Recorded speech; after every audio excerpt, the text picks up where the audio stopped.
कैसे हो मेरे दृश्य टीचिंग एकेडमी के सदस्यों। उम्मीद करता हूँ मस्त और ज़बरदस्त होंगे आप लोग। तो चलिए, आज हम रीट 2011 से लेकर के 2022 तक जितने भी के प्रश्न विगत वर्षों में पूछे गए हैं उन सभी प्रश्नों की प्रैक्टिस करने वाले हैं। इससे पहले आप वीडियो को लाइक और चैनल को सब्सक्राइब करना मत भूलना। पहला है दोस्तों, कवि का स्त्रीलिंग रूप होगा। दोस्तों, आज के बाद आप कभी भी कंफ्यूज नहीं होंगे कि इन तीनों में से कौन सा सही जवाब लगाएं। दोस्तों, कवि शब्द है पुरुष, और पुरुष की शादी किससे होती है? महिला से। जब उसकी शादी महिला से होती है दोस्तों, तो वो क्या करता है, उसके ऊपर जितना भी भार होता है वो अपना भार किसको दे देता है? स्त्री को। यहाँ कवि के ऊपर किस चीज़ का भार है दोस्तों? बी की मात्रा का। तो कवि क्या करेगा, अपनी मात्रा को उठाकर किसे दे देगा? स्त्री को। अब आप देख लीजिए इसका सही जवाब। इसका सही जवाब है ऑप्शन सी। अपनी मात्रा का भार उसने स्त्री को दे दिया। यानी आप इससे अब कभी नहीं भूलोगे। अगला प्रश्न है दोस्तों, विद्यालय शब्द में है। ऑप्शन है स्वर संधि, व्यंजन संधि, विसर्ग संधि, इनमें से कोई नहीं। दोस्तों, आपको जब भी शब्द के बीच में बड़ी मात्रा दिखाई दे, जैसे बड़े आ की, बड़े ऊ की, या बड़ी ई की, दोस्तों जैसे कोई भी बड़ी मात्रा हो, आप उसका सही जवाब हमेशा स्वर संधि लगा दीजिए।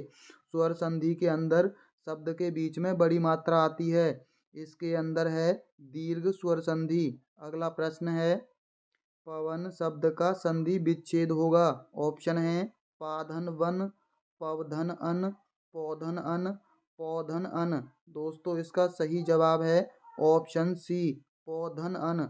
दोस्तों, एक बात याद रख लीजिए, अगर एक मात्रा है तो शब्द बिना मात्रा के आएगा, और अगर दो मात्रा हैं तो शब्द में वो आ जाएगा, इसका हो जाएगा पावन।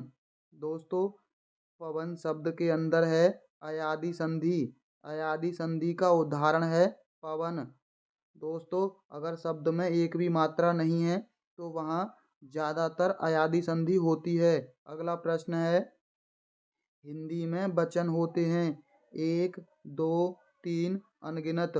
दोस्तों, हिंदी के अंदर दो वचन होते हैं, एक वचन और बहुवचन। अगला प्रश्न है, आगरा शब्द का बहुवचन होगा। आगरे, आगरों, आगरे, या इनमें से बहुवचन नहीं होगा।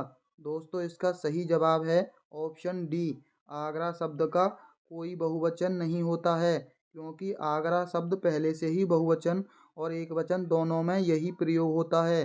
अगला प्रश्न है, जिन शब्दों में प्रयोग के अनुसार कोई परिवर्तन नहीं होता उन्हें कहा जाता है पद, विकारी शब्द, अविकारी शब्द, पदबंध।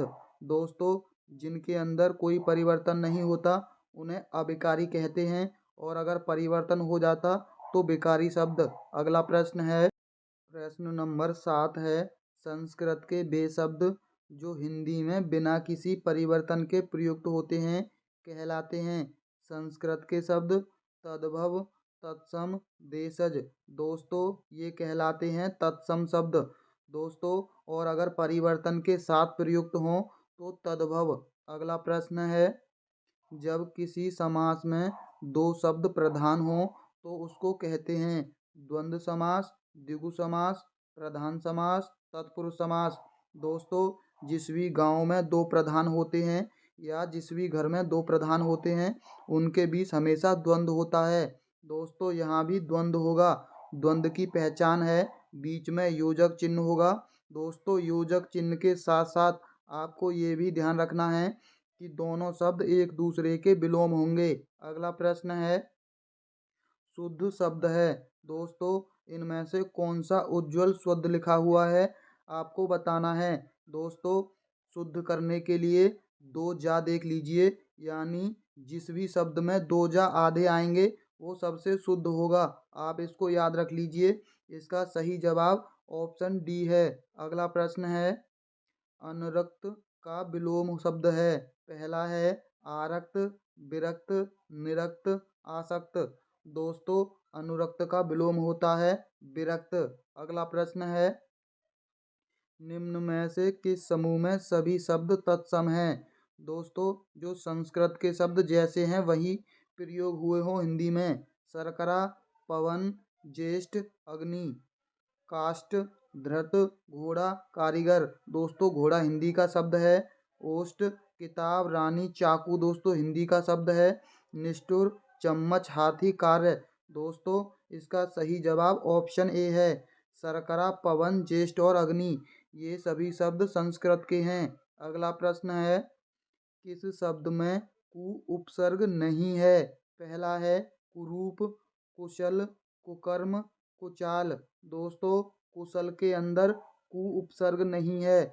इसके अंदर कु और रूप है, इसके अंदर कु और कर्म है, इसके अंदर कु और चाल है। दोस्तों, सल अलग से नहीं होता, ये पूरा है कुशल। अगला प्रश्न है, इन प्रत्यय का प्रयोग किस शब्द में हुआ है? दोस्तों, पुजारिन में इनका हुआ है, कठिन में हुआ है, चिन्ह में हुआ है या मीन में हुआ है? दोस्तों, पुजारिन के अंदर हुआ है इन शब्द का। पुजारी धन इन होता है पुजारिन। अगला प्रश्न है, जिसमें पहला पद संख्यावाचक हो और जो किसी समूह विशेष का बोध कराए उसे कहते हैं कर्मधारय समास, द्वंद्व समास, अव्ययीभाव समास, द्विगु समास। दोस्तों, द्वंद्व होता है जिसमें लड़ाई होती है एक दूसरे के विपरीत, और संख्यावाची होता है द्विगु समास। अब इसको कैसे याद रख सकते हैं? दोस्तों, द्विगु में द्वे दे रखा है, यानी इसका अर्थ होता है दो। अब आप देख लीजिए, यहाँ भी दो दे रखा है, लेकिन आपको इसका पता है द्वंद्व कहाँ होता है, और एक बचा द्वय वाला, यानी द्विगु समास संख्यावाची। अगला प्रश्न है, द्वंद्व समास है दोस्तों लंबोदर में, नलकूप में, नर नारी में, शरणागत में। दोस्तों, इसका सही जवाब ऑप्शन सी है, नर और नारी। दोस्तों, मुझे आज तक समझ नहीं आया नर नारी के विपरीत कैसे हुआ। ये हमेशा एक दूसरे के पूरक होने चाहिए। कुछ चीज़ें हिंदी में कुछ अलग ही हैं। अगला प्रश्न है, नगर में रहने वाले को कहा जाता है? पहला है शहरी, नागर, नगरवधु, नौकर। दोस्तों, नगर में रहने वाले को कहा जाता है नागर। अगला प्रश्न है, जातिवाचक संज्ञा नहीं है। पहला है शैशव में, लोहा में, लकड़ी में, पुस्तक में। दोस्तों, शैशव में जातिवाचक संज्ञा नहीं है। अगला प्रश्न है, निम्न में से किस वाक्य में संप्रदान कारक है? दोस्तों, मेरा घर स्टेशन से बहुत दूर है। दूसरा है, राम घर पर सो रहा है। तीसरा है, राजा ने निर्धनों को कंबल दिए। चौथा है, निसार खेलता है। दोस्तों, आपको संप्रदान का सीधा सीधा कहीं देखने को नहीं मिलेगा। आपको संप्रदान का हमेशा, अगर कोई किसी को वस्तु दे रहा हो, वहाँ हमेशा संप्रदान कारक होगा। राजा ने निर्धन को कंबल दिए, वैसे दोस्तों कर्ता ने कर्म के लिए को आता है, लेकिन संप्रदान के लिए नहीं दोस्तों। संप्रदान की वैसे विभक्ति के लिए होती है, लेकिन दोस्तों यहाँ आपको किसी भी ऑप्शन में के लिए नहीं दिखाई देगा। संप्रदान हमेशा किसी को देने के भाव में आएगा। राजा ने निर्धन को कंबल दिए, इसीलिए यहाँ दान की स्थिति बन रही है, जैसे भिखारी को किसी ने खाना दिया। अगला प्रश्न है, वह स्वतः ही जान जाएगा मैं वह सर्वनाम है? दोस्तों, पुरुषवाचक सर्वनाम, निजवाचक सर्वनाम, संबंधवाचक सर्वनाम, अनिश्चयवाचक सर्वनाम। दोस्तों, वह यह ये सभी शब्द होते हैं निजवाचक सर्वनाम। अगला प्रश्न है, संयुक्त क्रिया का उदाहरण कौन सा वाक्य है? पहला है दोस्तों, रस्सी जल गई। दूसरा है, सीता पढ़ रही है। तीसरा है, तुम प्रतिदिन पढ़ने आया करो। चौथा है, बच्चा सो रहा है। दोस्तों, संयुक्त क्रिया यानी दो क्रियाएं। तुम प्रतिदिन पढ़ने आया करो, पढ़ने और आया। अगला प्रश्न है, सरल या साधारण वाक्य किसे कहते हैं? पहला है, जो छोटे हों। दूसरा है, जिसका अर्थ सरलता से समझ में आ जाए। तीसरा है, जिसमें एक कर्ता और अनेक क्रियाएं हों। चौथा है, जिसमें एक उद्देश्य, एक विधेय और एक ही क्रिया हो। दोस्तों, वाक्य में उद्देश्य होता है, कर्ता और विधेय होता है दोस्तों उसके द्वारा किया गया कार्य। इसका सही जवाब ऑप्शन डी है। अगला प्रश्न है, मोहन बाजार जा रहा है, इस वाक्य में उद्देश्य है। पहला है मोहन, खरीदारी, घूमना, बाजार। दोस्तों उद्देश्य यानी कर्ता, हमने आपको बताया था इसमें कर्ता है मोहन और वो बाजार जा रहा है होगा उद विधेय। अगला प्रश्न है, निम्न में से मिश्र वाक्य है।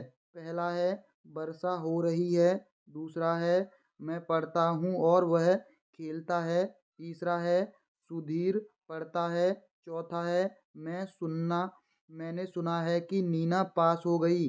दोस्तों मिश्र वाक्य जुड़ता है की से और से जुड़ता है संयुक्त वाक्य। आप इन दोनों में अंतर समझ लीजिए। इसका सही जवाब है ऑप्शन डी, मैंने सुना है कि नीना पास हो गई। अगला प्रश्न है, किसी के कथन को उद्धत करते समय किस विराम चिन्ह का प्रयोग किया जाता है। दोस्तों विस्मयवाचक, अवतरण या उद्धरण चिन्ह, प्रश्नवाचक चिन्ह, निर्देश चिन्ह। दोस्तों ये किया जाता है उद्धरण चिन्ह। दोस्तों उद्धरण चिन्ह होता है इस तरह का, और विस्मय बोधक आप जानते हैं नीचे पॉइंट लगा होता है। प्रश्नवाचक तो अच्छे से जानते हैं, और योजक का होता है डैश। अगला प्रश्न है, सही विराम चिन्हों वाला कारक है। पहला है जो पत्र आज आया कहाँ है, दूसरा है जो पत्र आया जो पत्र आज आया है कहाँ है, जो पत्र आज आया है कहाँ है, या जो पत्र आज आया है कहाँ है। दोस्तों यहाँ कोमा लगा हुआ है और यहाँ प्रश्नवाचक है, यानी पहला ऑप्शन बिल्कुल सही है। अगला प्रश्न है, शेर को सामने देखकर यह वाक्य किस मुहावरे से पूर्ण होगा। पहला है मैं सातवें आसमान पर पहुंच गया, मैं आग बबूला हो गया, मैंने आसमान सिर पर उठा लिया, मेरे प्राण सूख गए। दोस्तों शेर को देख के सबके प्राण सूख जाएंगे। अगला प्रश्न है, सही मुहावरा है नेत्रों में मिट्टी डालना, आँखों में रेत फेंकना, आँखों में धूल झोंकना, आँखों में कचरा डालना। दोस्तों आँखों में धूल झोंकना सही मुहावरा है, किसी को धोखा देना। अगला प्रश्न है, हाथ ना आना इस मुहावरे का निकटतम अर्थ है।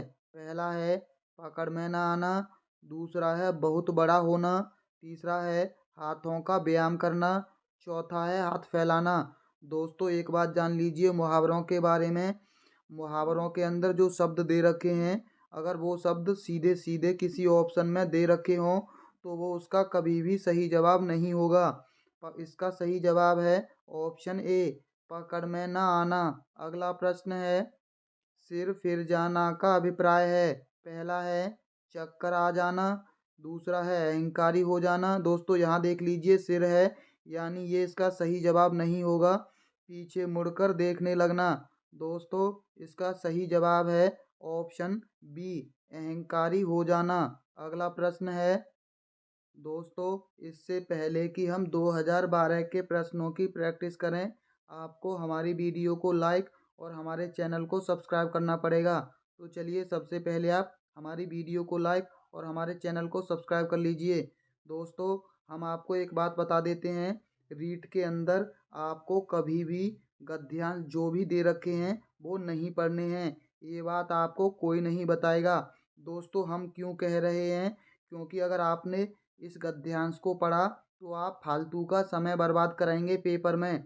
दोस्तों ऐसा इसलिए क्योंकि हम आपको प्रश्न के माध्यम से समझा देते हैं, जितने भी प्रश्न इस पर आधारित पूछे जाते हैं इसको पढ़कर आप एक भी प्रश्न का जवाब नहीं दे सकते हैं। अगर यकीन नहीं है तो चलिए आपको पहला प्रश्न दिखा देते हैं। पर मुखापेक्षिता का अर्थ है दोस्तों दूसरों से आशा रखना, दूसरा है पराया मुख अच्छा लगना, तीसरा है पराये मुख की अपेक्षा करना, तीसरा है ईश्वर का मुख। दोस्तों यहाँ देख लीजिए इसका वैसे सही जवाब ऑप्शन ए है, दूसरों से आशा रखना। दोस्तों गद्यांश में यहाँ दे रखा है पर मुखापेक्षिता, दोस्तों इसके आसपास कहीं भी नहीं दे रखा होगा दूसरों से आशा रखना। दोस्तों आप खुद देख लीजिए इसके अंदर आपको वैसे ही इसका सही जवाब पता होना चाहिए। जैसे दूसरा प्रश्न देख लीजिए, कौन सा शब्द स्त्रीलिंग नहीं है? दोस्तों, ईश्वर का मुख, सेवा, प्रयोग, हिंदी। दोस्तों, इसका सही जवाब है ऑप्शन सी, प्रयोग किया जाता है। दोस्तों, प्रयोग एक पुल्लिंग शब्द है।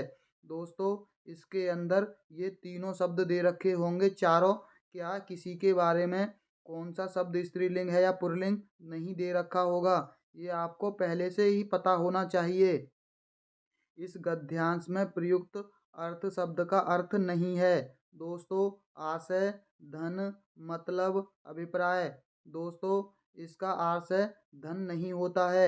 आपको पता है अर्थ का आशय आशय होता है, मतलब होता है और अभिप्राय होता है। अर्थ का मतलब धन नहीं होता है। अगला प्रश्न है, कौन शब्द एक वचन है? पहला है दोस्तों विचारों, भाषाओं, अक्षय, मनुष्यों। दोस्तों, इसका सी सही जवाब है, अक्षय। अगला प्रश्न देख लीजिए, दोस्तों कीमत की बहुवचन है? कीमती, कीमतों, कीमतें या किस्मत, किम्मत। दोस्तों, इसका जो सही जवाब है वो है ऑप्शन बी, कीमतों। अगला प्रश्न देख लीजिए, माध्यम का बहुवचन है? दोस्तों, मध्यमा, मध्यम, माध्यमिक या माध्यमों।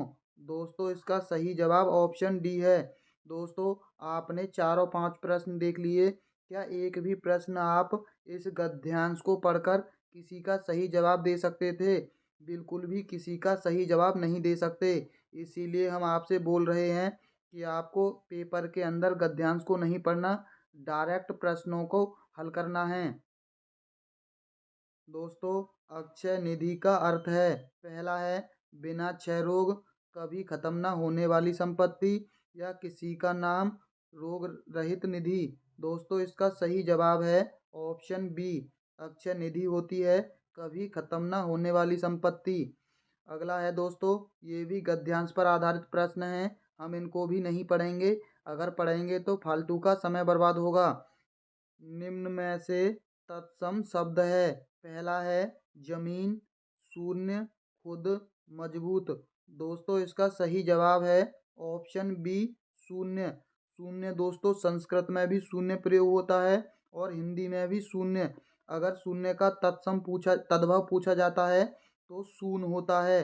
अगला प्रश्न है दोस्तों, निम्न में विदेशी शब्द है? दोस्तों, पेड़, खाड़, तालाब, खुद। दोस्तों, विदेशी शब्द इसके अंदर दो दे रखे थे, खाड़ और खुद। आयोग ने इन दोनों में से किसी एक पर जिसने भी टिक किया था उसको 1 नंबर दिया था। अगला प्रश्न है, प्रश्न नंबर 12 है, जमीन का पर्यायवाची नहीं है? पहला है दोस्तों पृथ्वी, धरती, विटप, धरणी। दोस्तों, पृथ्वी, धरती और धरणी ये तीनों जमीन के पर्यायवाची होते हैं। विटप दोस्तों बोलते हैं पेड़ की शाखा या डाली को। दोस्तों, इसका जो पर्यायवाची होगा वो होगा डाली का। अगला प्रश्न है, जीवित का विलोम है? दोस्तों, अजीवंत, अस्थिर, अजीवित, मृत। दोस्तों, जीवित का होगा मृत। अगला प्रश्न है, कौन शब्द प्रत्यय नहीं है? दोस्तों, कौन से शब्द में प्रत्यय नहीं है? पहला है लोगों में, पशुओं में, सदस्यों में या पीढ़ी में। दोस्तों, पीढ़ी के अंदर कोई भी प्रत्यय नहीं लगा हुआ। अगला प्रश्न है, मिलजुल समास का विग्रह है? पहला है दोस्तों मिल से जुल, मेलजोल, मिल और जुल या इनमें से कोई नहीं। दोस्तों, मिलजुल का होगा मिल और जुल। अगला प्रश्न है, निम्न में से अव्यय है? पहला है समाज, खंड, एक, व्यवस्था। दोस्तों, अव्यय होते हैं दो शब्दों को जोड़ने वाले। इसका सही जवाब है एक। अगला प्रश्न है, श्रुत लेख से किस कौशल का अधिक विकास होता है? दोस्तों, इसे बोलते हैं आम भाषा में इमला, यानी टीचर पढ़ पढ़ कर बोलती है किताब में से और बच्चे लिखते हैं। श्रुत का मतलब होता है सुनना और लेख का मतलब होता है लिखना। इससे किसका विकास होगा? श्रवण और लेखन का, वाचन और श्रवण का, श्रवण और वाचन का, लेखन और वाचन का। दोस्तों, इसमें बच्चे बिल्कुल भी नहीं बोलते हैं। इसमें विकास होगा सुनने का और लिखने का। अगला प्रश्न है, कौन सा अशुद्ध वर्तनी का कारण नहीं है? पहला है दोस्तों लेखन की असावधानी, दूसरा है जलवायु, तीसरा है अशुद्ध उच्चारण, चौथा है व्याकरण का कम ज्ञान। दोस्तों अशुद्ध वर्तनी का जलवायु कारण नहीं होता है। अगला प्रश्न है, अच्छी परीक्षा में आवश्यकता होती है? दोस्तों विश्वसनीयता की, वस्तुनिष्ठता की, विभेदीकरण की, इनमें से सभी की। डी इसका सही जवाब है दोस्तों। मूल्यांकन का उपयोगी है। पहला है दोस्तों विद्यार्थी की प्रगति जानने में, विद्यार्थी की कक्षा उपस्थिति जानने में, विद्यार्थी के आचरण जानने में, इनमें से सभी। दोस्तों इसका सही जवाब ऑप्शन पहला होगा। मूल्यांकन होता है बच्चे की प्रगति के बारे में जानने के लिए। अगला प्रश्न है, यदि कोई विद्यार्थी अशुद्ध लिखता है तो आप क्या उपचार करेंगे? पहला है दोस्तों निदानात्मक परीक्षण, माँ बाप से शिकायत, उपचारात्मक शिक्षण, उसे दंड देंगे। दोस्तों शिकायत और दंड ये दोनों हमेशा नकारात्मक होते हैं। आपको इसके लिए इस बात का हमेशा ध्यान रखना है, ना तो आप बच्चों को कभी दंड देंगे और ना ही उनकी शिकायत करेंगे। इसका सही जवाब है ऑप्शन सी, उनके लिए उपचारात्मक शिक्षण करेंगे। अगला प्रश्न है, मेरा मित्र राकेश बहुत अच्छा चित्रकार है, इस वाक्य में विधेय है। दोस्तों 2011 के पेपर में हमने आपको बताया था उद्देश्य होता है कर्ता और विधेय होता है उसके द्वारा किया गया कार्य। मेरा मित्र राकेश दोस्तों ये हो गया कर्ता यानी उद्देश्य, और बाकी जो बचा वो हो गया विधेय। दोस्तों आप देख लीजिए वाक्य के दो भेद होते हैं यानी दो अंग होते हैं, विधेय और उद्देश्य। यानी इसका जो सही जवाब होगा वो होगा ऑप्शन सी, बहुत अच्छा चित्रकार है। ये तो दोस्तों इसका विधेय हो गया। अगर उद्देश्य पूछता तो इसका उद्देश्य हो जाता मेरा मित्र राकेश। अगला प्रश्न है, सलमा घर जाती है वाक्य है दोस्तों सरल वाक्य, निषेधात्मक वाक्य, आज्ञार्थक वाक्य, इच्छार्थक वाक्य। दोस्तों ये बिल्कुल सरल वाक्य है। अगला प्रश्न है, लंका का राजा रावण बहुत विद्वान था, इस वाक्य में रेखांकित अंश है। दोस्तों लंका का राजा रावण के बारे में बताना है। पहला ऑप्शन है विशेषण पदबंध है, क्रिया विशेषण पदबंध है, संज्ञा पदबंध है या सर्वनाम पदबंध है। दोस्तों यहाँ थोड़ी टाइपिंग मिस्टेक है। इसका जो सही जवाब है दोस्तों ये संज्ञा पदबंध है, क्योंकि नाम संज्ञा के अंतर्गत आते हैं। अगला प्रश्न है, पारा उतरना मुहावरे का अर्थ है। दोस्तों तापमान कम होना, क्रोध कम होना, बुखार उतरना, सर्दी पड़ना। दोस्तों इसका सही जवाब है ऑप्शन बी, क्रोध कम होना। अगला प्रश्न है, आंख फेर लेना का अर्थ है। दोस्तों दूसरी तरफ देखना, किसी और को चाहना, उदासीन हो जाना, नाराज हो जाना। दोस्तों इसका सही जवाब है उदासीन हो जाना। अगला प्रश्न है, कोयले की दलाली में हाथ काले का अर्थ है। दोस्तों कोयला शब्द आ गया, हमने आपको बताया था कि जब भी इनमें से कोई शब्द सीधा सीधा दे रखा हो वो उसका सही जवाब नहीं होगा। यहाँ दलाली शब्द दे रखा है और दोस्तों यहाँ कोयला, यानी ये तीनों ऑप्शन इसका सही जवाब नहीं हो सकते। ये देख लीजिए खराब काम का परिणाम भी खराब ही होना है, एक भी शब्द इसके अंदर से नहीं आया इसके अंदर। दोस्तों आप देख लीजिए आपको पता चल गया होगा इसका सही जवाब। भाषा है दोस्तों अर्जित संपत्ति है, ईश्वर प्रदत्त संपत्ति है, उत्तराधिकार में प्रयास संपत्ति है। दोस्तों यहाँ प्राप्त होगा, और सहजात योग्यता है। दोस्तों भाषा है अर्जित संपत्ति, भाषा बच्चे खुद के द्वारा सीखते हैं यानी खुद अर्जित करते हैं। अगला प्रश्न है, भाषा शिक्षण में बहुमुखी प्रयास का अभिप्राय है। पहला है आगमन विधि का प्रयोग, दूसरा है तकनीकी का प्रयोग, तीसरा है सभी विषयों के शिक्षण में भाषा पर बल, चौथा है अनेक अध्यापकों द्वारा भाषा का शिक्षण।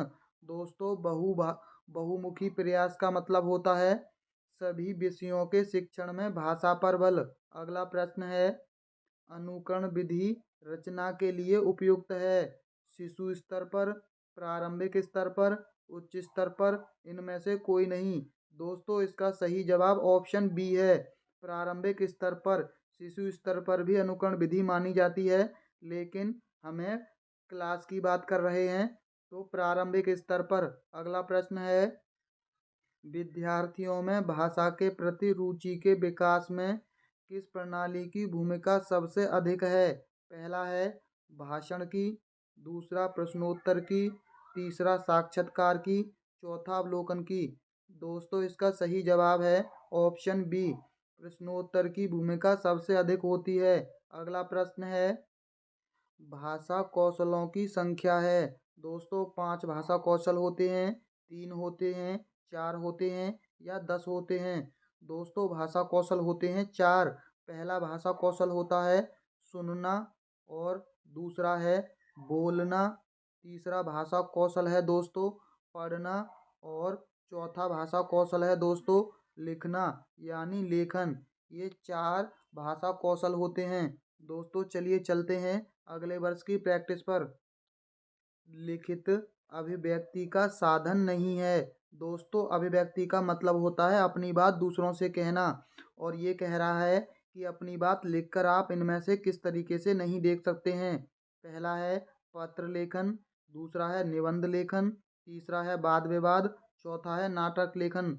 दोस्तों यहाँ आपको सब में लेखन दिखाई दे रहा है, लेकिन सी में लेखन नहीं है, यानी वाद विवाद में आप अपनी बात किसी से लिखकर नहीं बल्कि बोलकर कहते हैं। अगला प्रश्न है, बालकों को लिखना सिखाने से पहले यह आवश्यक है। पहला है अक्षर सिखाना, दूसरा है 12 कड़ी सिखाना, तीसरा है लेखन संबंधी जिज्ञासा उत्पन्न करना, उनको क्रियाशील बनाना। दोस्तों उनके अंदर लिखने की जिज्ञासा उत्पन्न होगी तो वो खुद पर खुद सीख जाएंगे। अगला प्रश्न है, प्रिंट मीडिया में सम्मिलित नहीं किया जा सकता। दोस्तों प्रिंट मीडिया का मतलब होता है छपी हुई चीज़ें। पहला है समाचार पत्र, पत्रिकाएं, पाठ्य पुस्तक, विद्यालय पत्रिकाएं।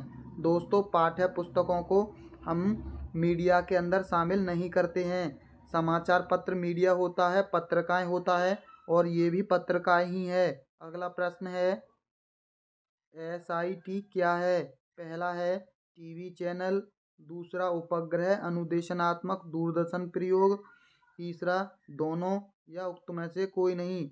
दोस्तों इसका सही जवाब ऑप्शन बी है, ये एक उपग्रह है। अगला प्रश्न है, वस्तुनिष्ठ प्रश्नों की उपयोगिता का प्रमुख कारण है।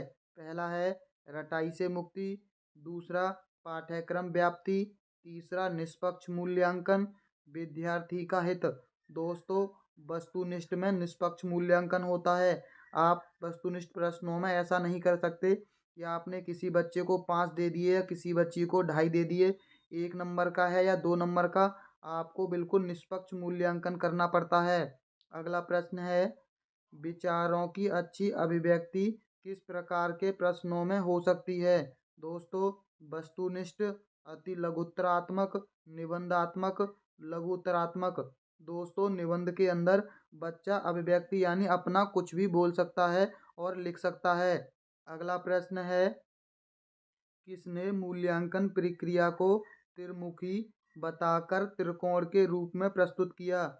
मॉरिसन ने, हर्बर्ट ने, या ब्लूम ने, क्रेथ बाला ने? दोस्तों ये किया था ब्लूम ने। अगला प्रश्न है, उपचारात्मक शिक्षण द्वारा अध्यापकों की कमियों का उपचार करते हैं। दूसरा है छात्रों के घायल होने पर उपचार करते हैं। तीसरा है छात्रों की कमजोरियों का निदान कर उसे दूर करने हेतु शिक्षण करते हैं।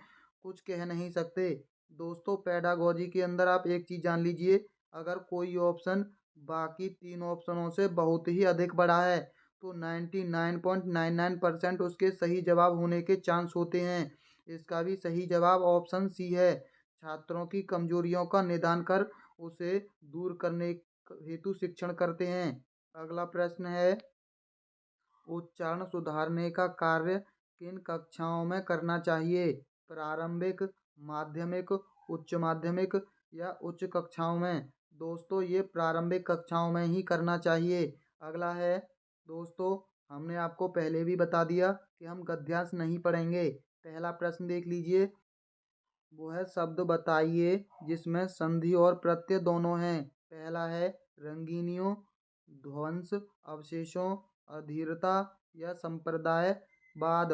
दोस्तों इसका सही जवाब है ऑप्शन बी, ध्वंस अवशेषों के अंदर प्रत्यय और संधि दोनों हैं। अगला प्रश्न है, इनमें से वह शब्द बताइए जिसमें समास तथा उपसर्ग का प्रयोग हुआ है। दोस्तों घात प्रतिघात, भारतवासियों, कर्मयोगी, आत्मनिर्भर। दोस्तों इसके अंदर समास भी है और प्रति उपसर्ग भी है। अगला प्रश्न है, वह तत्सम शब्द बताइए जिसके साथ उपसर्ग और प्रत्यय दोनों का प्रयोग हुआ है। मानवीय, मानवता, अधीर, विखंडित। दोस्तों इसका सही जवाब ऑप्शन डी है। यहाँ दोनों चीजें हुई हैं, प्रत्यय और उपसर्ग। दोस्तों इत और बी। अगला प्रश्न है, कर्म तत्पुरुष समास का उदाहरण इनमें से कौन सा है। दोस्तों लोम हर्षक, आत्मनिर्भरता, देशवासियों, सर्वाधिक। दोस्तों कर्म तत्पुरुष होता है लोम हर्षक के अंदर। अगला प्रश्न है, इनमें से कौन सा शब्द तत्सम है।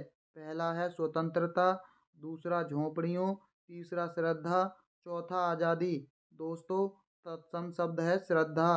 अगला प्रश्न है, दोस्तों यहाँ भी गद्यांश नहीं पढ़ेंगे।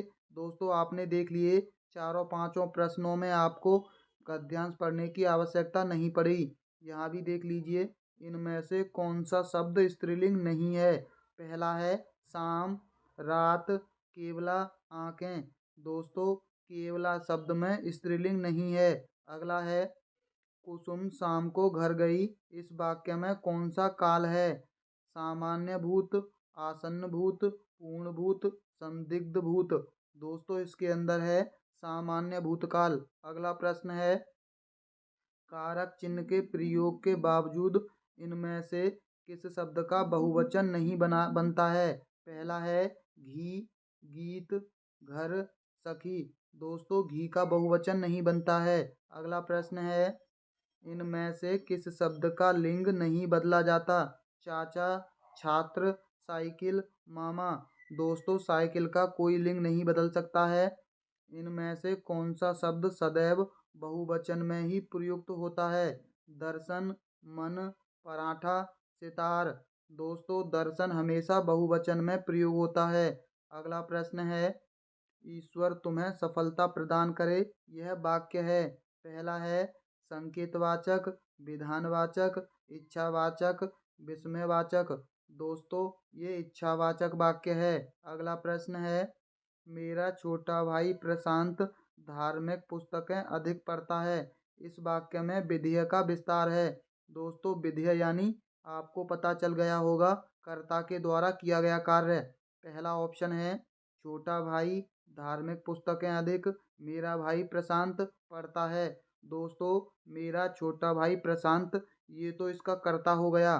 दोस्तों कर्ता का मतलब होता है उद्देश्य, और बाकी का बचा धार्मिक पुस्तकें अधिक। दोस्तों ये विधेय का विस्तार है। अगला प्रश्न है, संरचना के आधार पर किए गए वाक्य के वर्गीकरण में इनमें से कौन सा प्रकार नहीं है। पहला है दोस्तों सरल वाक्य, मिश्र वाक्य, आज्ञार्थक वाक्य, संयुक्त वाक्य। दोस्तों ये तीनों इसके प्रकार होते हैं। आज्ञार्थक वाक्य इसका प्रकार नहीं है। अगला प्रश्न है, सुदामा के तंदूल का अर्थ है गरीबों में जीना, गरीबियों में भी तंदूल का शौक रखना। दोस्तों तंदूल तंदूल यानी ये तो हो ही नहीं सकता। सामान्य किंतु प्रेम पूर्वक भेंट, बढ़ चढ़कर बातें करना। दोस्तों इसका सही जवाब है ऑप्शन सी, सामान्य किंतु प्रेम पूर्वक भेंट।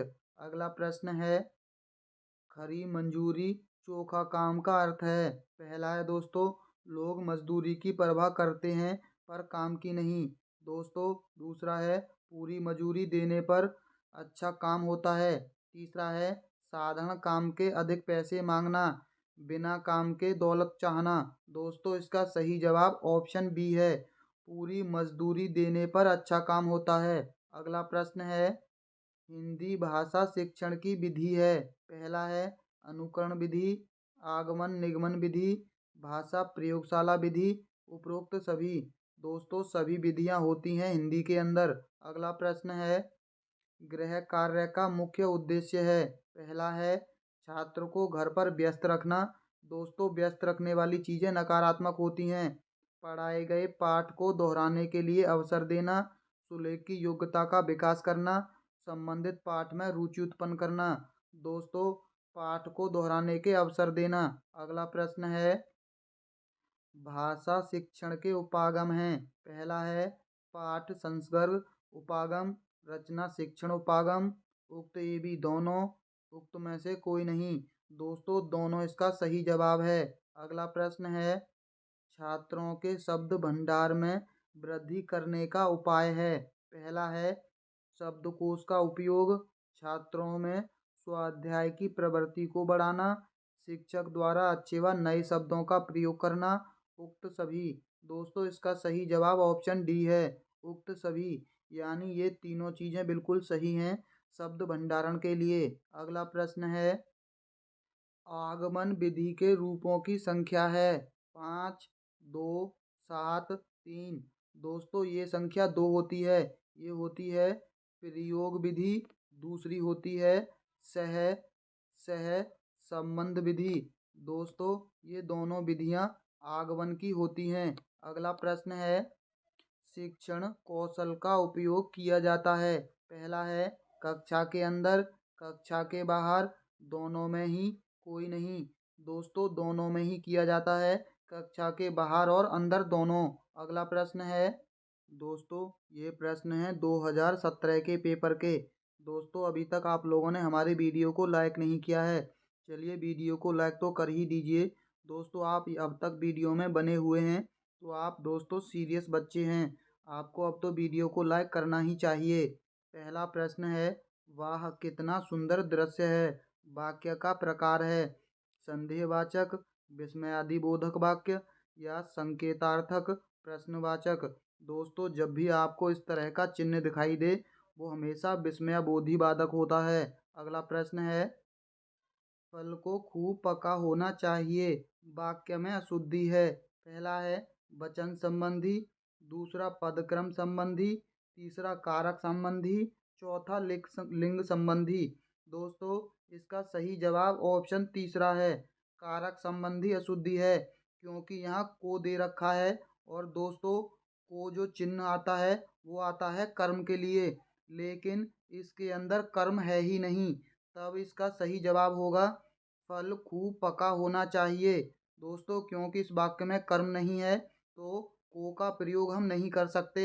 इसका जो शुद्ध रूप होगा वो होगा फल को, फल की जगह से को की जगह होगा फल खूब पका होना चाहिए।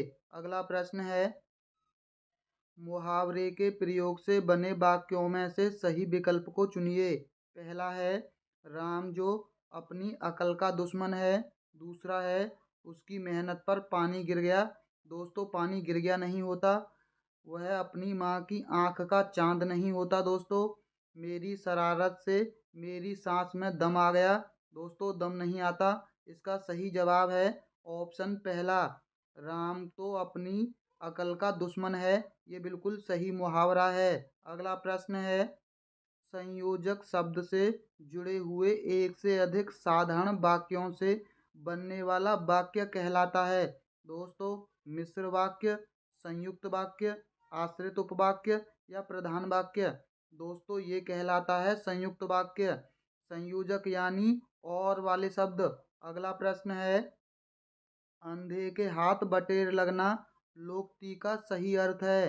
पहला है अयोग्य प्रशासन, दूसरा है अल्पज्ञ अपने ज्ञान पर अधिक इतराता है, बुद्धिहीन किंतु संपन्न, बिना परिश्रम के अयोग्य व्यक्ति को सफलता प्राप्ति।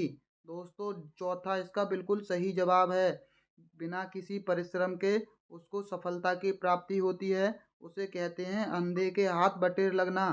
अगला प्रश्न है, संश्लेषण विधि में सिखाने की प्रक्रिया है। दोस्तों संश्लेषण विधि के अंदर सिखाते हैं वर्ण शब्द और वाक्य, वाक्य शब्द और वर्ण, शब्द वर्ण और वाक्य, शब्द वर्ण और वाक्य। दोस्तों इसका सही जो जवाब है वो है ऑप्शन पहला, सबसे पहले वर्ण सिखाते हैं फिर शब्द उसके बाद वाक्य। दोस्तों आप लोगों ने सीखा भी होगा, पहले चा सिखाया जाता है, फिर ला सिखाया जाता है, फिर दोनों को मिला के चल सिखाया जाता है, फिर उसके बाद सिखाया जाता है राम घर चल। अगला प्रश्न है, गद्य शिक्षण में शब्दार्थ स्पष्ट करने की विधि है। पहला है प्रश्नोत्तर विधि, व्याख्यान विधि, उद्बोधन विधि या खंडान्वय विधि। दोस्तों शब्दार्थ के लिए होती है उद्बोधन विधि। अगला प्रश्न है, श्रुत लेख में रेप संबंधी अभ्यास नहीं है। पहला है कर्म, कबूतर, धर्म, प्रकाश। दोस्तों कबूतर के अंदर कोई भी रेफ नहीं लगी हुई है, कर्म के अंदर रेफ लगी हुई है और प्रकाश के अंदर। दोस्तों रेफ चार प्रकार की होती है, यहाँ आपको कर्म के अंदर दिखाई दे रही है, धर्म के अंदर, और ये वाली तो आपको प्रकाश के अंदर दिखाई दे रही होगी। एक और होती है दोस्तों वृक्ष के अंदर जो लगी होती है, यानी शब्द में नीचे जो लगी होती है, और एक होती है स्रवाली। दोस्तों ये वाली रेफ, चार प्रकार की रेफ होती है। अगला प्रश्न है, लिखना सिखाने से पूर्व बालकों को चित्रकला सिखानी चाहिए क्योंकि अक्षर भी चित्र ही हैं। इस मत का समर्थन किया है दोस्तों महात्मा गांधी ने, अरविंदो घोष ने, विवेकानंद ने या विनोबा भावे ने। दोस्तों ये किया था महात्मा गांधी ने। दोस्तों महात्मा गांधी ने बुनियादी शिक्षा दी थी। अगला प्रश्न है, हर्वट उपागम के पद हैं। पहला है 3 पद, 5 पद, 8 पद, 9 पद। दोस्तों इसके 5 पद होते हैं। पहला पद होता है प्रस्तावना। दोस्तों प्रस्तावना इसका पहला पद है, और दूसरा पद है इसका प्रस्तुतिकरण। प्रस्तुतिकरण इसका दूसरा पद है दोस्तों, प्रस्तुतिकरण दूसरा हो गया। तीसरा पद है दोस्तों इसका संगठन, संगठन, और चौथा पद है तुलना, और पांचवा पद है दोस्तों इसका मूल्यांकन। मूल्यांकन इसका पांचवा पद है। आपको याद रखना है दोस्तों, पहला पद प्रस्तावना और आखिरी पद मूल्यांकन। आपको ये दोनों पद अच्छे से याद रखने हैं क्योंकि दोस्तों ये क्रम में भी पूछता है।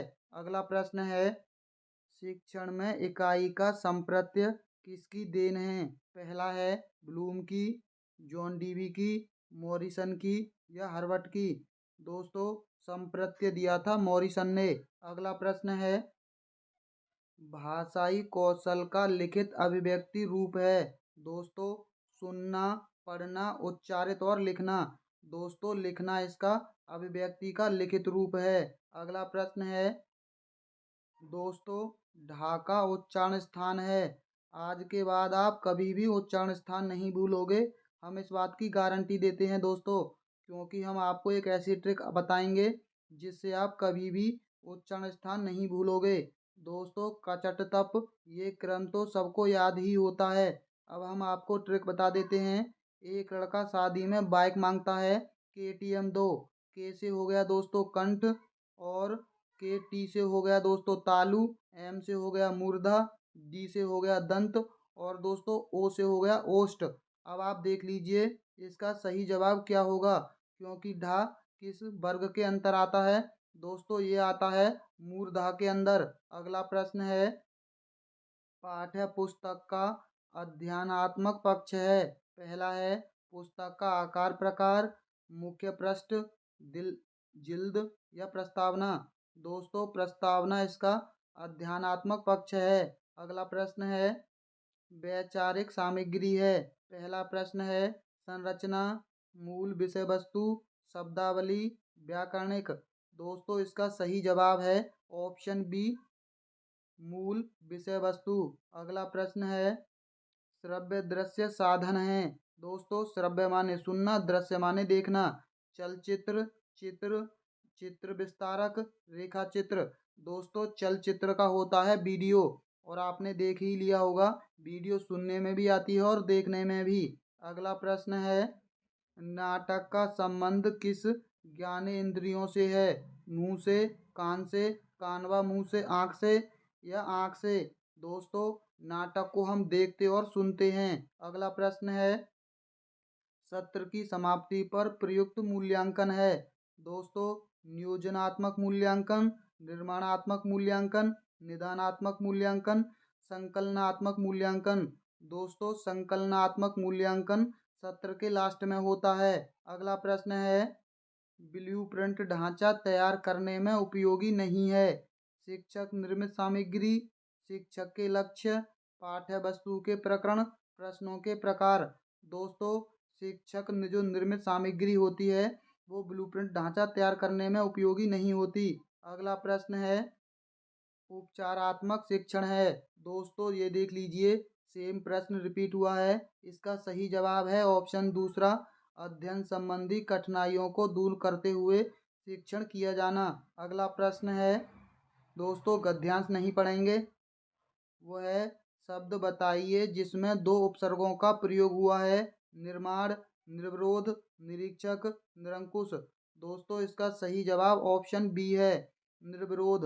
अगला प्रश्न है, इनमें से जातिवाचक संज्ञा से भाववाचक संज्ञा का सही उदाहरण है।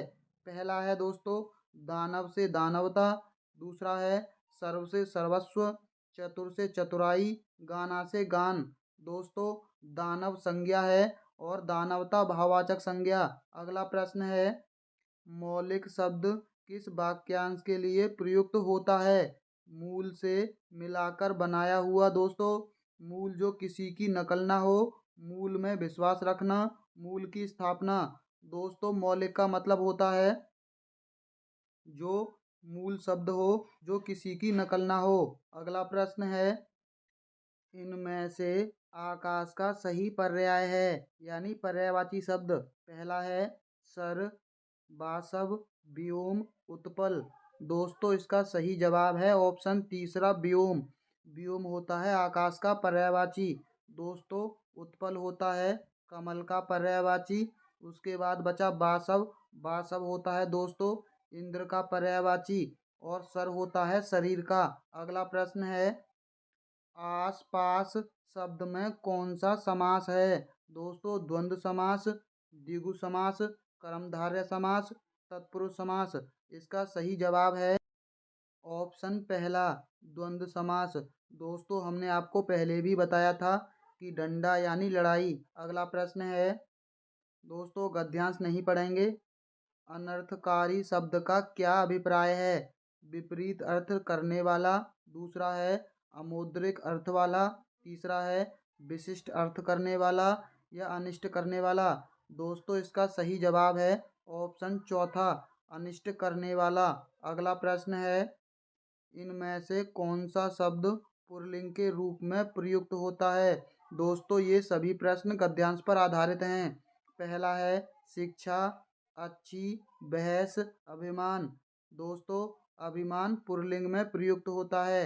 अगला प्रश्न है, इनमें से कौन सा युग्म सही है। दोस्तों एक वचन का बहुवचन कौन सा सही है ये बताना है। गौ का गौएं होता है, ग्रह का ग्रहे होता है, स्कूल का स्कूले होता है या अनेक का अनेकों होता है।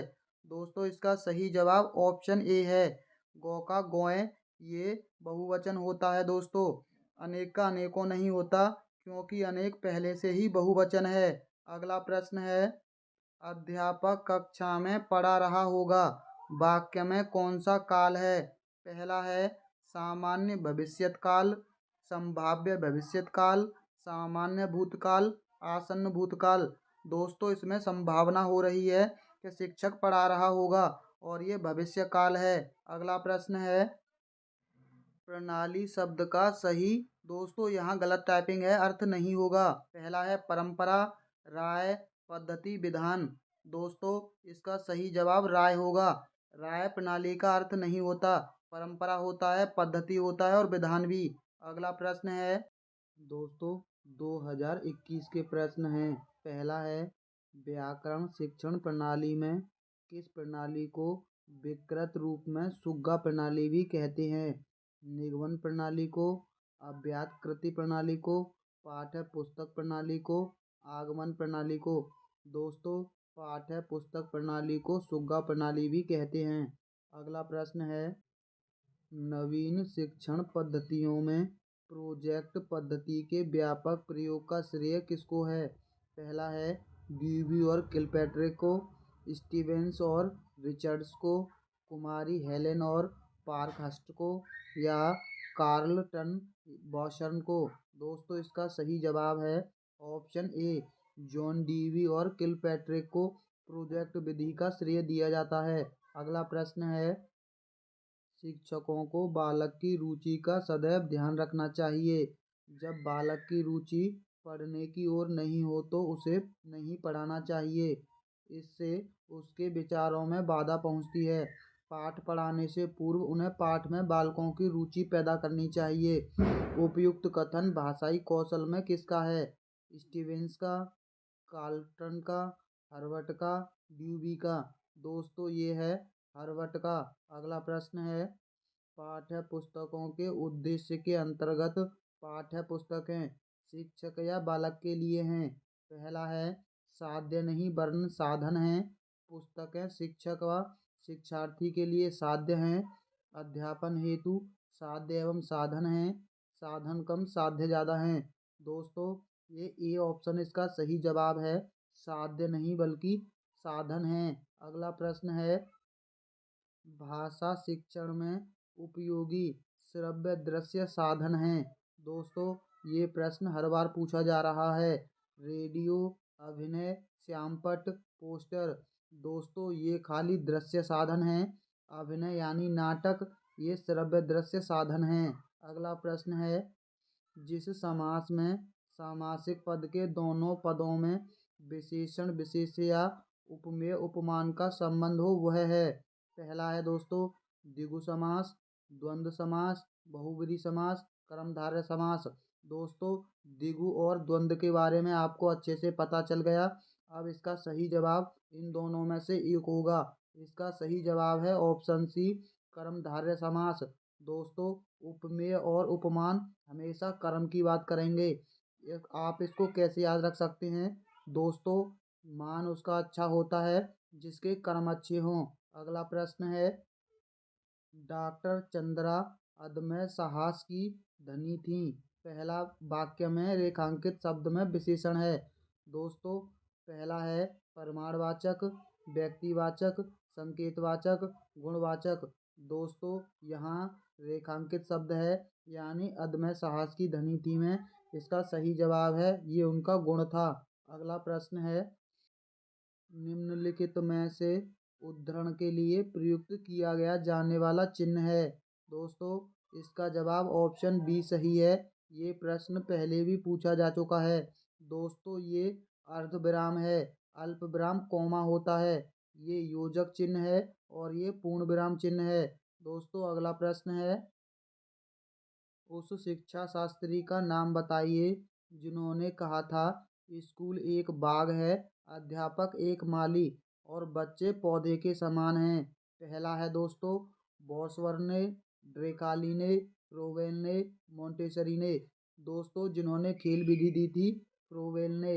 अगला प्रश्न है, राष्ट्रपिता महात्मा गांधी द्वारा प्रवर्तित बेसिक शिक्षा का एक प्रमुख सिद्धांत है। पहला है व्यक्तिगत भिन्नता पर बल देना, कक्षा के स्थान प्रयोगशाला में शिक्षा देना, मातृभाषा के माध्यम से शिक्षा प्रदान करना, खेल के माध्यम से शिक्षा देना। दोस्तों महात्मा गांधी हमारे देश के थे इसीलिए उन्होंने मातृभाषा की बात की। आप इसको ऐसे याद रख सकते हैं। अगला प्रश्न है, दोस्तों गद्यांश नहीं पढ़ेंगे। देश शब्द का पर्यायवाची है वासव, अटवी, सदन, राष्ट्र। दोस्तों इसका सही जवाब है ऑप्शन डी, राष्ट्र। वासव का पर्यायवाची हमने आपको थोड़ी देर पहले बताया था। आपको हमको कमेंट बॉक्स में बताना है कि वासव का कौन सा पर्यायवाची होता है या वासव किसका पर्यायवाची है। अगला प्रश्न है, उत्तम का विलोम शब्द है। पहला है अगम, अधम, उच्च, अज्ञ। दोस्तों इसका सही जवाब है ऑप्शन बी, उत्तम का होता है अधम और अगम का होता है दोस्तों सुगम और उच्च का होता है दोस्तों निम्न और अज्ञ का होता है दोस्तों ज्ञ। अगला प्रश्न है, अपने हित के लिए किया गया कार्य वाक्यांश के लिए एक शब्द है। परोपकार, दूरदर्शी, स्वार्थ, अक्षम्य। दोस्तों स्वार्थी लोग स्वार्थ। अगला प्रश्न है, विद्वेष शब्द में उपसर्ग है। दोस्तों ये तो बच्चों वाला है। बी, वी, विद या व। दोस्तों विद उपसर्ग होता है, बी कोई उपसर्ग नहीं होता। अगला प्रश्न है, यथाशक्ति शब्द में समास का प्रकार है। अव्ययीभाव समास, तत्पुरुष समास, बहुब्रीहि समास, कर्मधारय समास। दोस्तों जब भी आपको यथा शब्द दिखाई दे, यथा जिस भी शब्द से पहले लगा हो, वहाँ हमेशा अव्ययीभाव समास होगा। अगला प्रश्न है, निम्नलिखित में से कौन सी बोलने की योग्यता है? शुद्धवर्तनी, सुलेख, श्रुतलेख, आशु भाषण। दोस्तों बोलने की योग्यता मतलब आशु भाषण। आशु भाषण का मतलब होता है दोस्तों, आपको टॉपिक ना पता हो, तुरंत आपको किसी टॉपिक पर बोलना हो, यानी पहले से कोई टॉपिक ना पता हो। अगला प्रश्न है, रेडियो अधिगम सामग्री है। दोस्तों दृश्य अधिगम सामग्री, श्रव्य दृश्य अधिगम सामग्री, श्रव्य अधिगम सामग्री, उपरोक्त सभी। दोस्तों रेडियो सुनने के काम में आता है, यानी श्रव्य सामग्री है। अगला है, ध्वनि शब्द एवं वाक्य रचना का ज्ञान देना हिंदी शिक्षण का कौन सा उद्देश्य है? कौशलात्मक उद्देश्य, सृजनात्मक उद्देश्य, रसात्मक उद्देश्य या ज्ञानात्मक उद्देश्य। दोस्तों ये है ज्ञानात्मक उद्देश्य। अगला है, शिक्षक श्यामपट्ट कॉपी या स्लेट पर अक्षरों को लिख देता है और छात्रों को कहता है कि इन अक्षरों को देखकर उनसे नीचे स्वयं इसी प्रकार अक्षर बनाएं। यह विधि है दोस्तों पेस्टोलॉजी विधि, अनुकरण विधि, मोंटेसरी विधि, जे कोटॉट विधि।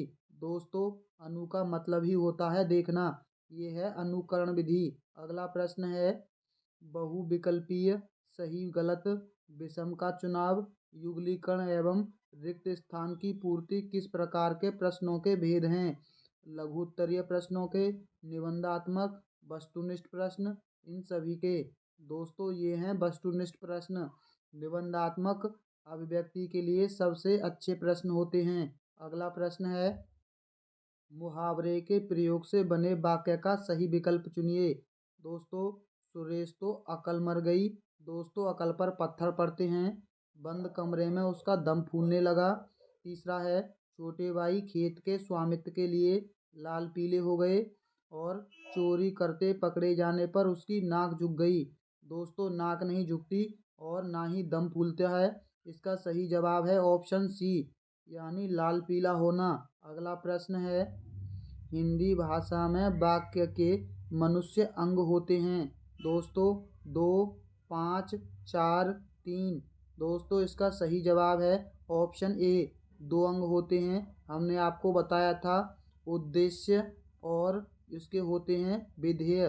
दोस्तों अगला प्रश्न है, खुद श्री राम बैगन खाए औरों को परहेज बताए लोकोक्ति का सही अर्थ है। पहला है, कहने से जिद्दी व्यक्ति काम नहीं करता। बैगन खाना, दोस्तों बैगन शब्द दे रखा है, यानी ये इसका सही जवाब नहीं होगा। उपाय वही अच्छा है जो कारगर हो, केवल दूसरों को सलाह देना लेकिन उसे व्यवहार में ना लाना। दोस्तों इसका सही जवाब ऑप्शन डी होगा। अगला प्रश्न है, परोपकार में किस संधि का उपयोग हुआ है? दोस्तों वृद्धि संधि का, गुण संधि का, यण संधि का या अयादि संधि का। दोस्तों आज के बाद आप वृद्धि और गुण संधि कभी नहीं भूलोगे, ये हमारी गारंटी है। परोपकार के अंदर है गुण संधि। दोस्तों जब भी आपको शब्द के बीच में एक मात्रा दिखाई दे या दोनों में से किसी की भी हो, ए की या ओ की, तब होगा गुण संधि। और अगर बीच में 2 मात्रा दिखाई देती हैं तो होता है वृद्धि संधि। दोस्तों याद रख लीजिए, एक मात्रा गुण संधि, 2 मात्रा वृद्धि संधि, जैसे सदैव के अंदर। अगला प्रश्न है, मुझे विश्वास है कि उन्हें किसी अन्य बंदी से नहीं मिलने दिया जाता। उक्त वाक्य है सरल वाक्य, मिश्र वाक्य, संयुक्त वाक्य, साधारण वाक्य। दोस्तों हमने आपको पहले भी बताया था, अगर की से वाक्य जुड़ा है तो वो मिश्र वाक्य होता है, और अगर और से वाक्य जुड़ा है तो संयुक्त वाक्य होता है।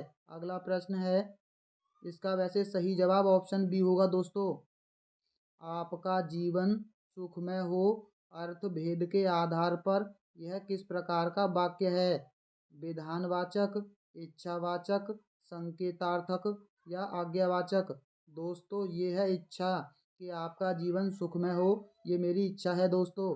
अगला प्रश्न है दोस्तों, गद्यांश नहीं पढ़ेंगे। विद्वान का स्त्रीलिंग होगा महिषी, विदुषी, ज्ञानी, विदुषी। दोस्तों ये होता है विदुषी महिला।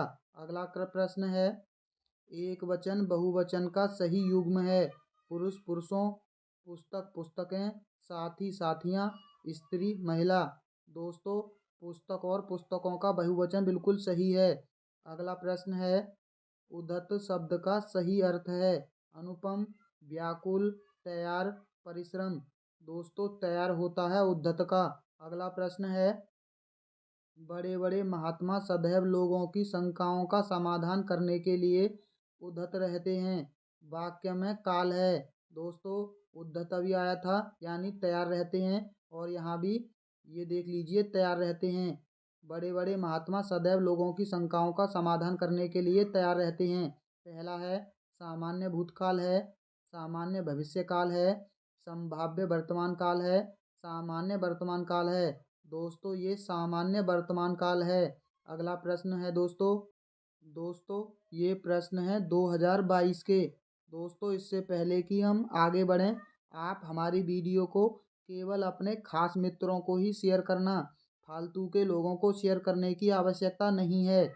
दोस्तों पहला प्रश्न है 2022 का, किंडरगार्टन शिक्षण विधि के संबंध में सत्य कथन बताना है। यह एक अमनोवैज्ञानिक प्रणाली है। दूसरा है, यह उच्च माध्यमिक स्तर के विद्यार्थियों के लिए अधिक उपयोगी है। दोस्तों किंडरगार्टन होती है प्राथमिक के लिए, और ये मनोवैज्ञानिक प्रणाली होती है। तीसरा है, कुक महोदय ने इस विधि को निश्चित रूप प्रदान किया। दोस्तों कुक नहीं बल्कि मौर्य मॉन्टेसरी ने किया था। भाषा के व्याकरण एवं साहित्य की शिक्षा इस विधि से नहीं दी जा सकती। दोस्तों डी कथन बिल्कुल सही है। अगला प्रश्न है, बेसिक शिक्षा प्रणाली में भाषा की शिक्षा निम्नलिखित में से किस माध्यम से दी जा सकती है। दोस्तों बेसिक शिक्षा मतलब प्राइमरी, केवल किताबी ज्ञान से। दोस्तों किताबी ज्ञान से नहीं दी जा सकती। सामाजिक पर्यावरण से, प्रतिसूचक लेखा चित्र से, इनमें से कोई नहीं। दोस्तों सबसे अच्छी शिक्षा सामाजिक पर्यावरण से दी जा सकती है। अगला प्रश्न है, भाषा शिक्षण के संदर्भ में वैयक्तिक अनुदेशन प्रणाली की क्या सीमा है। दोस्तों इसमें विद्यार्थी को भाषा के तत्वों का ज्ञान प्रभावी रूप से करवाया जा सकता है। इसमें विद्यार्थियों को भाषाई कौशल में दक्ष किया जा सकता है।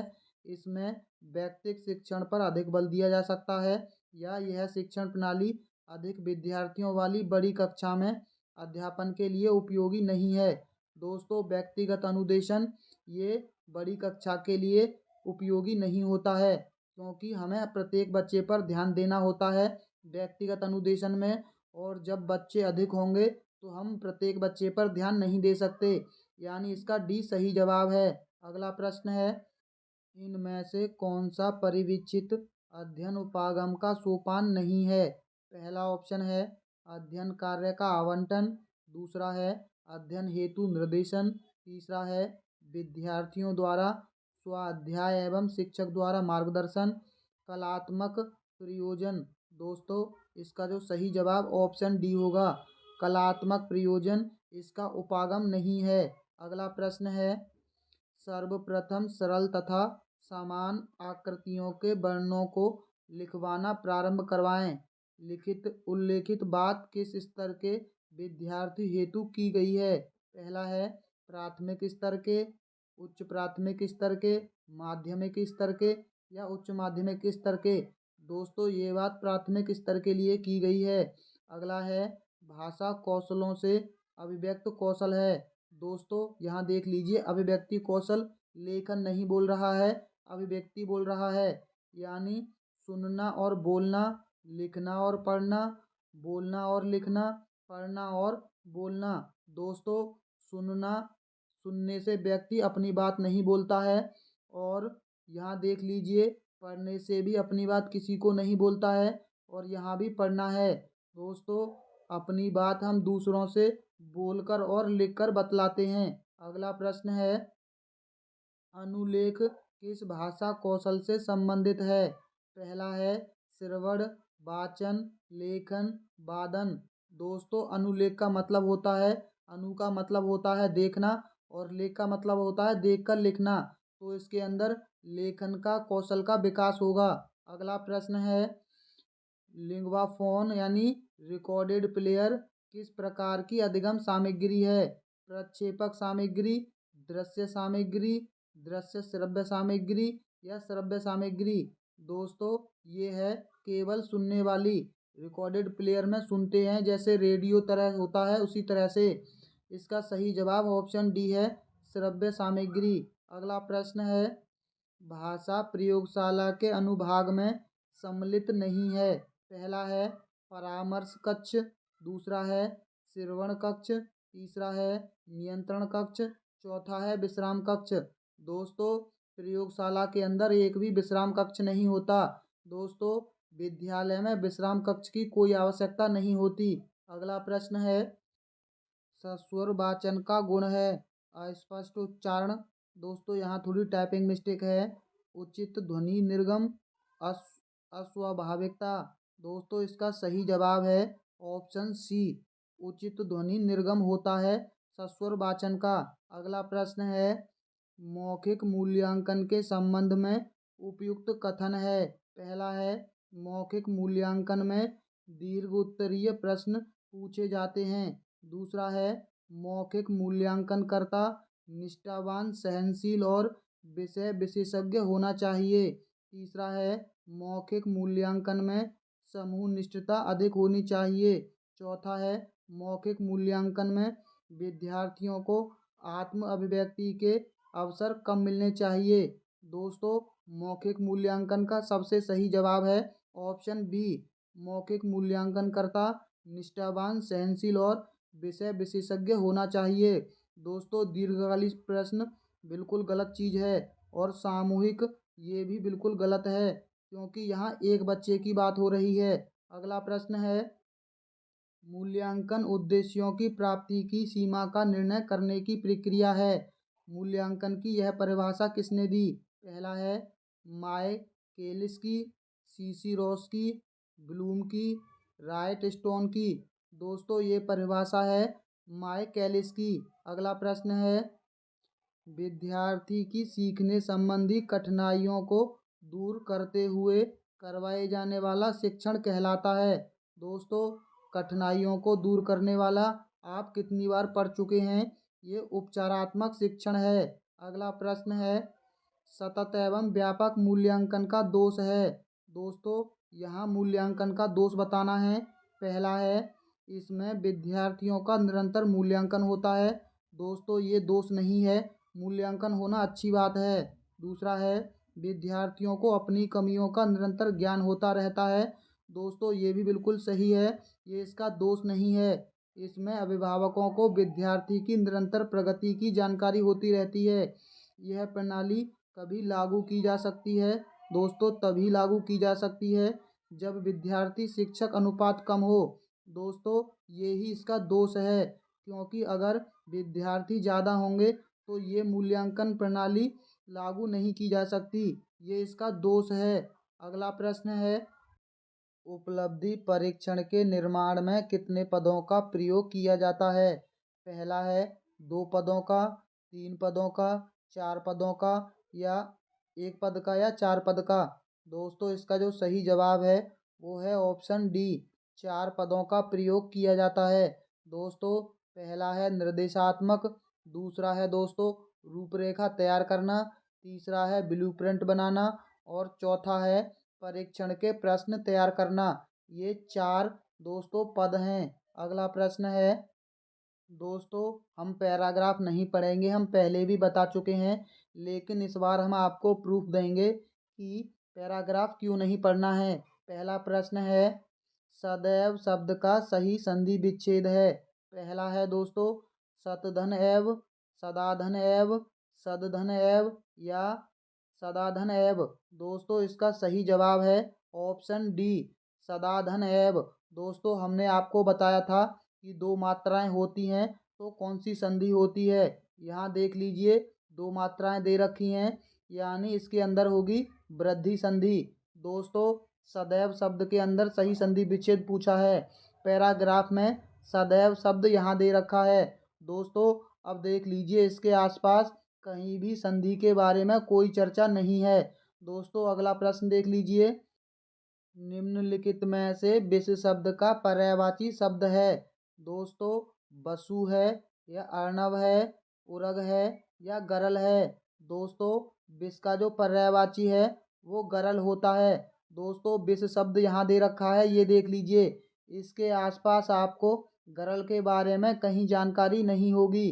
तो आप जब इसके अंदर गरल शब्द है ही नहीं तो दोस्तों आप देख लीजिए इसका सही जवाब गरल कैसे लगा सकते हैं। ये तो आपको पर्यायवाची पहले से पता होना चाहिए। अगला देख लीजिए। विरोधी शब्द का विलोम होगा। वाहक, अवरोधी, शत्रु, समर्थक। दोस्तों विरोधी का जो विलोम होता है वो होता है समर्थक। दोस्तों विरोधी शब्द देख लीजिए। विरोधी शब्द यहाँ दे रखा है। इसके आसपास कहीं भी या आगे पीछे कहीं पर भी समर्थक शब्द नहीं दे रखा। दोस्तों अगला प्रश्न देख लीजिए। गद्यांश में प्रयुक्त मनोदशा शब्द से आशय है। मन से दशा, मन पर दशा, मन की दशा, मन को दशा। दोस्तों इसका सही जवाब है ऑप्शन सी, मन की दशा होता है मनोदशा का। दोस्तों मनोदशा भी दिखा देते हैं आपको, यहाँ दे रखा है। दोस्तों इसके आसपास कहीं नहीं दे रखा कि ये मन की दशा होती है। अगला प्रश्न देख लीजिए। मनुष्य शब्द है अव्यय, भाववाचक संज्ञा, जातिवाचक संज्ञा, व्यक्तिवाचक संज्ञा। दोस्तों ये है जातिवाचक संज्ञा। मनुष्य के बारे में भी आपको दिखा देते हैं। दोस्तों यहाँ देख लीजिए मनुष्य शब्द दे रखा है, यहाँ दे रखा है, बहुत जगह दे रखा है दोस्तों, पर आपको कहीं भी इसके पर्यायवाची या इसके बारे में नहीं दे रखा होगा कि ये कौन सा जातिवाचक संज्ञा है या भाववाचक।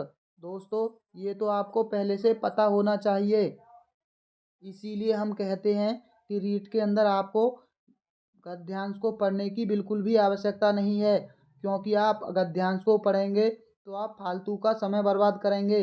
इतनी देर में आप गद्यांश पढ़ेंगे, इतनी देर में 5 से 7 प्रश्न हल कर सकते हैं। अगला प्रश्न देख लीजिए।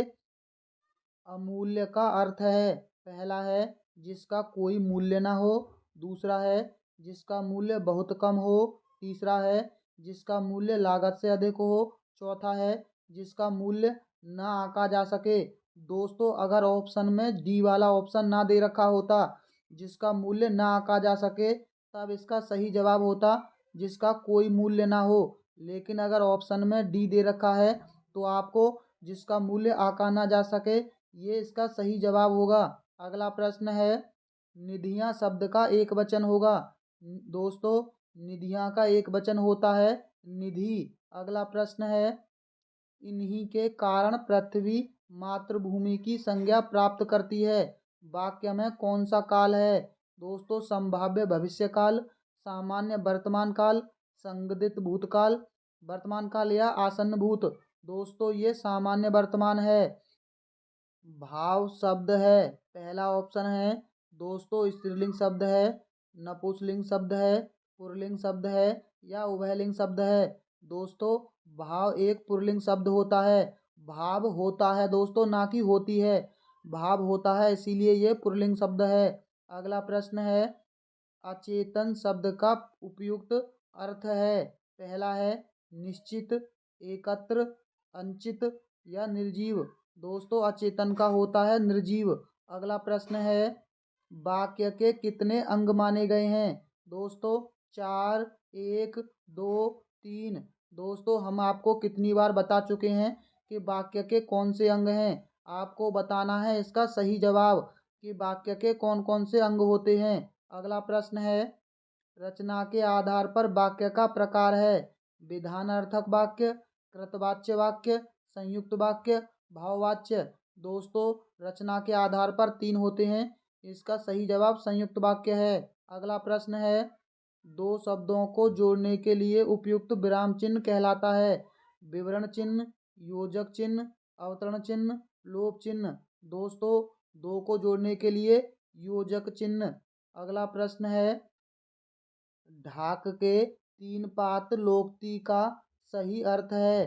पहला है सबसे अलग विचार रखना, दूसरा है समय अनुसार कार्य करना, तीसरा है सदा एक सी स्थिति बने रहना, चौथा है सीमातीत कल्पना करना। दोस्तों इसका सही जवाब है ऑप्शन सी, सदा एक सी स्थिति बने रहना। अगला प्रश्न है बहुत लज्जित होना के अर्थ में उपयुक्त मुहावरा है। घड़ों पानी भरना, टोपी उछालना, घोड़े बेचकर सोना, डंका बजाना। दोस्तों इसका सही जवाब है ऑप्शन ए, घड़ों पानी भरना। दोस्तों बाकी के जो मुहावरे दे रखे हैं आप इनका अर्थ हमें कमेंट बॉक्स में बता सकते हैं। दोस्तों एक बात जान लीजिए, अगर आपको फालतू की बातों में समय बर्बाद नहीं करना है तो आप हमारी वीडियो को लाइक और हमारे चैनल को सब्सक्राइब जरूर कर लीजिए, क्योंकि हम आपको किसी भी समय फालतू की बातों में समय बर्बाद नहीं करते हैं। दोस्तों एग्जाम तक हम आपको ऐसे ही प्रैक्टिस करवाते रहेंगे। दोस्तों इसके लिए आप हमारी वीडियो को लाइक और चैनल को सब्सक्राइब करना मत भूलना। तो चलिए दोस्तों चलते हैं अगली वीडियो के लिए। अगली वीडियो के लिए दोस्तों बेल आइकन दबा देना। तो चलिए मिलते हैं अगली वीडियो में। वीडियो देखने के लिए बहुत बहुत धन्यवाद।